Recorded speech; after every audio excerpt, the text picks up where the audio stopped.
Hello दोस्तों, आज का हमारा टॉपिक है इलेक्ट्रिक आर्क वेल्डिंग, जिसे हम आर्क वेल्डिंग के नाम से भी जानते हैं। ठीक है, तो ये हमारा उसका बेसिक लेआउट है। और इस बेसिक लेआउट को समझने से पहले मैं इसके आपको डेफिनेशन बता देता हूँ। जो हमारी इलेक्ट्रिक आर्क वेल्डिंग होती है वो एक टाइप की फ्यूजन वेल्डिंग होती है। और इसकी डेफिनेशन हुई the welding process in which utilize the intense heat of electric arc to effect a weld known as electric arc welding और arc welding। ठीक है, तो दोस्तों इसकी डेफिनेशन से हमें क्या मिला। जो हमारी इलेक्ट्रिक आर्क वेल्डिंग होती है वो हमारी इलेक्ट्रिसिटी से निकली हुई हीट को यूज करती है वेल्डिंग प्रोसेस करने के लिए। ठीक है, तो इसके जो मेन कंपोनेंट्स होते हैं मैं आपको बताता हूं। इसमें हमारे जो मेन कंपोनेंट्स होते हैं, ये सबसे पहले होता है हमारा इलेक्ट्रोड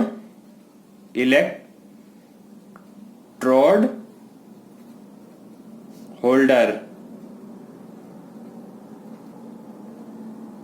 ये इलेक्ट्रोड होल्डर होता है जो कि हमारा इलेक्ट्रोड को होल्ड करने के काम आता है। और यहां पे हमारा लगा होता है इलेक्ट्रोड लगा होता है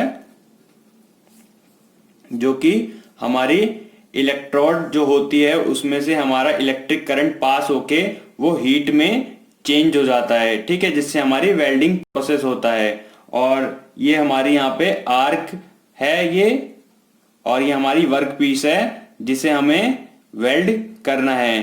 ठीक है, ये वर्क पीस है और ये क्लैंप है जो कि इलेक्ट्रोड और वर्क पीस के बीच में हमारा सर्किट को कंप्लीट कर रहा है,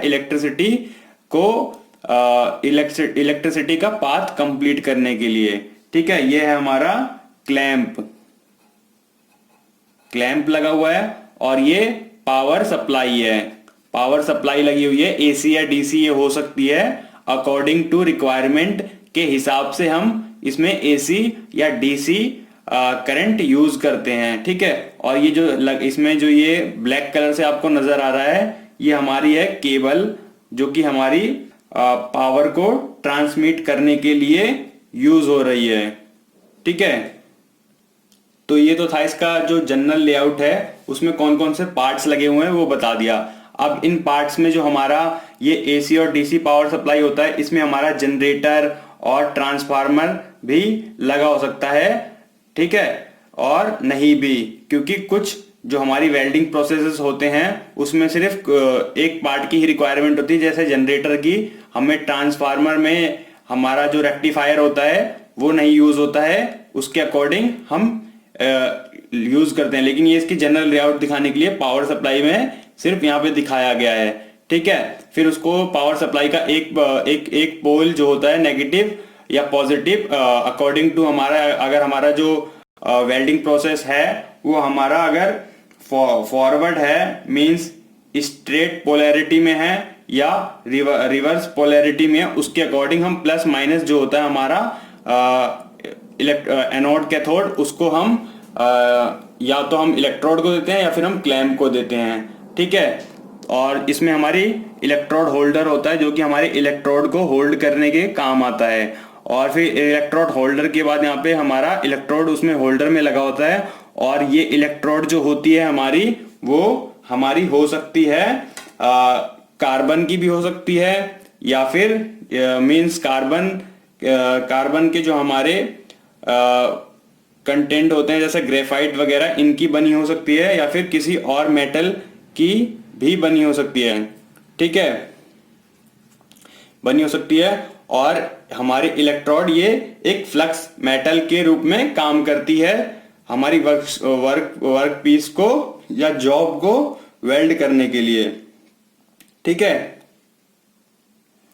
अब इसमें बात करते हैं हम वर्किंग की। वर्किंग कैसे होती है? इसमें जो वर्किंग होती है हमारी, वो कैसे होती है? ये एक हमारी आर्क वेल्डिंग है, तो इसमें फ्यूजन प्रोसेस होता है हमारी वेल्डिंग प्रोसेस करने के लिए। तो फ्यूजन को स्टार्ट करने के लिए हम क्या करते हैं? सबसे पहले हम अपने जो हमारी इलेक्ट्रोड होती है या वर्क पीस होती है उसको हम आपस में टच कराते हैं, या फिर हमारी दो अलग अलग इलेक्ट्रोड को आपस में लेके हम टच कराते हैं तो हमारी उसमें से स्पार्क प्रोड्यूस होती है, और उसमें हमारा जो कंडक्टर उसमें हमारी इलेक्ट्रिसिटी से वो हीट में कन्वर्ट हो जाता है in the form of arc. ठीक है, तो in the form of arc वो चेंज हो जाता है, और उस आर्क की हीट को यूज करके हम हमारा उसमें फिलर मेटल जो होता है वो हमारा पिघलता है, और उसको पिघलने की वजह से हमारी जो वर्क पीस होती है साथ में वो भी पिघलता है, और इन दोनों को पिघलने की वजह से इसमें हमारा जो पार्ट होता है वो ज्वाइंट हो जाता है। मींस जो हमारी वेल्डिंग प्रोसेस है वर्क पीस में वो कंप्लीट हो जाती है। ठीक है, तो इसमें जो हमारा टेम्परेचर होता है जो इसमें हमारा वो होता है 300 डिग्री सेल्सियस टू हमारा होता है 4,5000 डिग्री सेल्सियस, मीन्स 3000 से 4500 डिग्री सेल्सियस तक हमारा इसका टेम्परेचर होता है इलेक्ट्रिक आर्क वेल्डिंग में। तो ये था हमारा इलेक्ट्रिक आर्क वेल्डिंग। ठीक है, तो आपको ये वीडियो कैसी लगी लाइक एंड कमेंट करके बताएं। चैनल को सब्सक्राइब ना किया हो तो प्लीज इसे सब्सक्राइब कर लें। Thank you.